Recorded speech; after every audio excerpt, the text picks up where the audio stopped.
नमस्कार दर्शक मित्रों, हमारी चैनल पर आपका स्वागत है। कृपा करके हमारी चैनल लाइक, कमेंट एवं सब्सक्राइब करें ताकि हमारे नए अपडेट आपको मिलते रहे।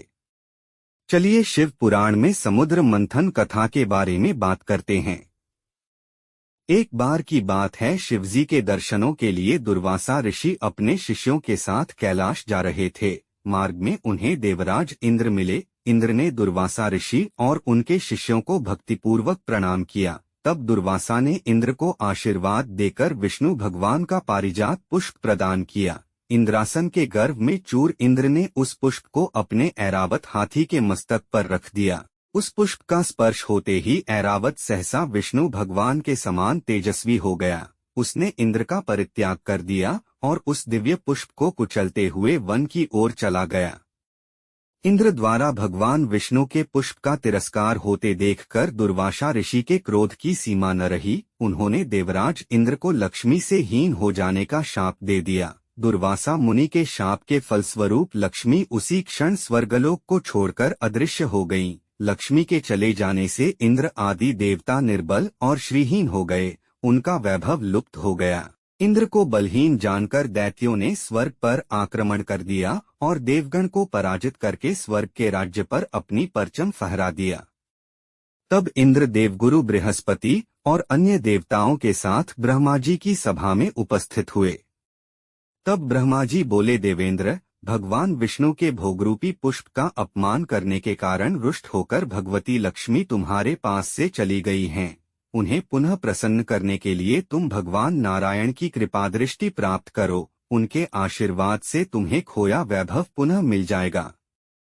इस प्रकार ब्रह्मा जी ने इंद्र को आश्वस्त किया और उन्हें लेकर भगवान विष्णु की शरण में पहुँचे। वहां पर ब्रह्म भगवान विष्णु भगवती लक्ष्मी के साथ विराजमान थे।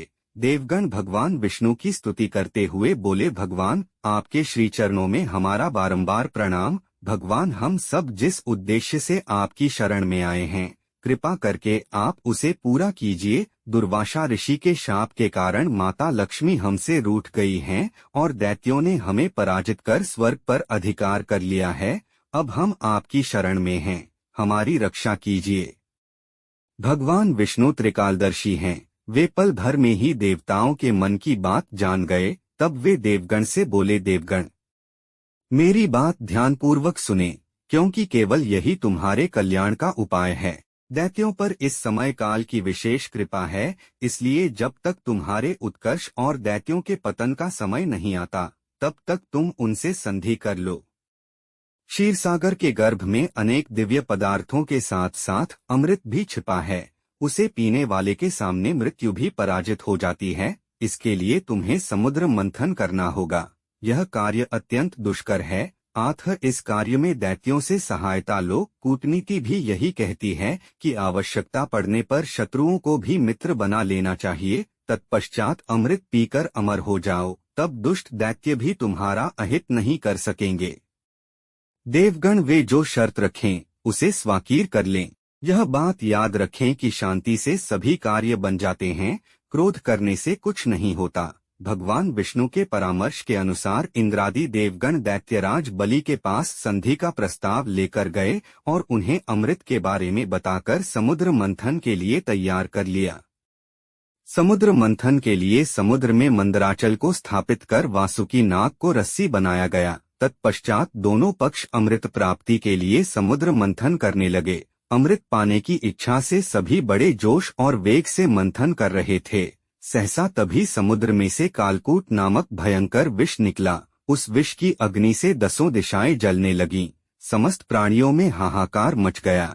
उस विष की ज्वाला से सभी देवता तथा दैत्य जलने लगे और उनकी कांति फीकी पड़ने लगी। इस पर सभी ने मिलकर भगवान शंकर की प्रार्थना की। उनकी प्रार्थना पर महादेव जी उस विष को हथेली पर रखकर उसे पी गए, किंतु उसे कंठ से नीचे नहीं उतरने दिया। उस कालकूट विष के प्रभाव से शिव जी का कंठ नीला पड़ गया, इसीलिए महादेव जी को नीलकंठ कहते हैं। उनकी हथेली से थोड़ा सा विष पृथ्वी पर टपक गया था, जिसे सांप, बिच्छू आदि विषैले जंतुओं ने ग्रहण कर लिया। विष को शंकर भगवान के द्वारा पान कर लेने के पश्चात फिर से समुद्र मंथन प्रारंभ हुआ। दूसरा रत्न कामधेनु गाय निकली जिसे ऋषियों ने रख लिया।